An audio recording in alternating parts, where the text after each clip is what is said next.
Hi, this is Nick from Crowded House, and please join me in interview Tasia on OneMoreTune.ie. Well, I was in, or am still in Crowded House. We were based out of Australia, and in '96 we broke up, and at that time I realised I no longer had to live in Melbourne to be in a band, and I really had so much fond memories of living in, or being in Dublin, that I moved here, and I've stayed ever since. And then the band got back together again about 2.5 years ago, or 2 years ago.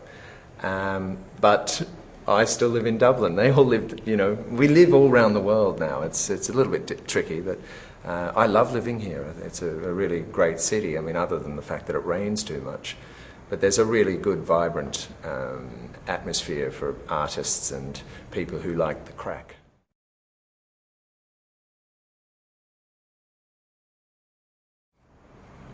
It's hard to know. As a producer, I always thought that I probably should live in the industry centre of music, like somewhere like Los Angeles or New York or London.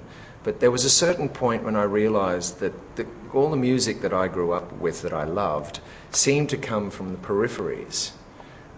Maybe recorded in the centres, but the music itself came from these far peripheral cultures. There's only a handful of bands or musicians that I can think of that are actually from Los Angeles, like the Doors maybe, or the Chili Peppers, or there's not that many. Most of the bands that I always liked growing up were from regional places.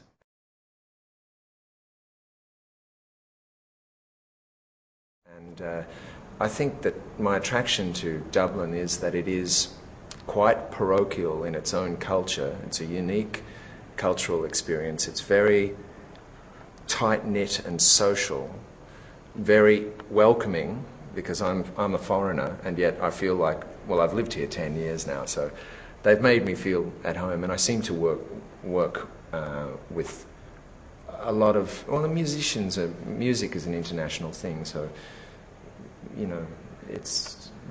but Dublin does have a very inclusive sense in its music. It is very welcoming.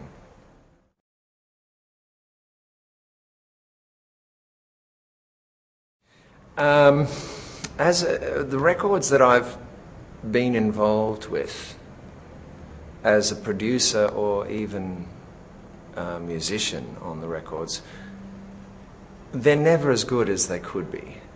Whenever you finish an album, you always, and you listen to it a few months later or a year later or 2 years later, you still are plagued by those little memories that you didn't quite get that moment the way you knew you could, or there's always a slight doubt in your mind that it's not as good as it could have been if everyone had been in exactly the right frame of mind.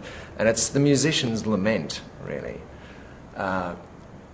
In my experience of being a musician, when I've actually recorded an album, say in the example of a Crowded House album, I always felt that once we'd made the album, then we would go on tour and start to play those songs so much better on tour than how we'd recorded them. That again is the musician's lament. But the records that I have made, I mean, Bell X1 are a really great band. They're a local Irish band. I produced an album for them, and it's not their best record, but I don't think they've made their best record yet. It's always a work in progress, I can listen to things that I have worked on and think, oh, that's pretty good, it's not too bad. You do have your own standards when you're working on something. You have to be thorough, and you have to take it as far as you can, but you also have to know when to stop. There's no point in continually working on the thing. It has to get out there at some point. So you've got to know when something's finished.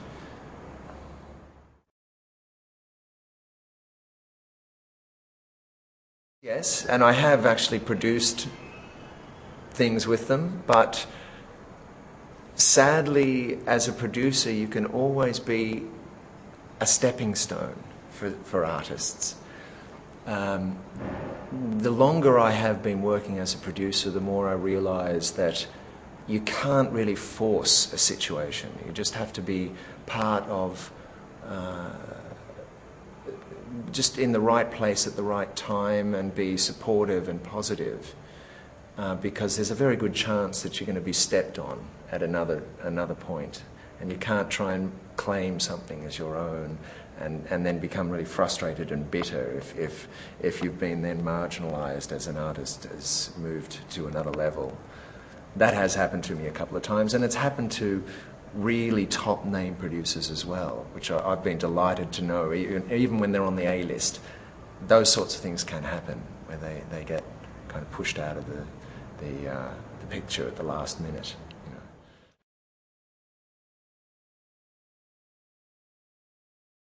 There was a band called Howl that I worked with about 5 years ago, and I still think that those guys are yet to make their best record. They've made one record, I know, and I was involved in working with them in the early days. I saw them in a nightclub playing, and I just thought they were incredible. And I still keep a friendship with them, and and I have a really great facility. Really, really fantastic studio now in Dublin, so it might happen. I keep in contact with them to find out how their songwriting is and what they're doing. They're a really good band, Hal.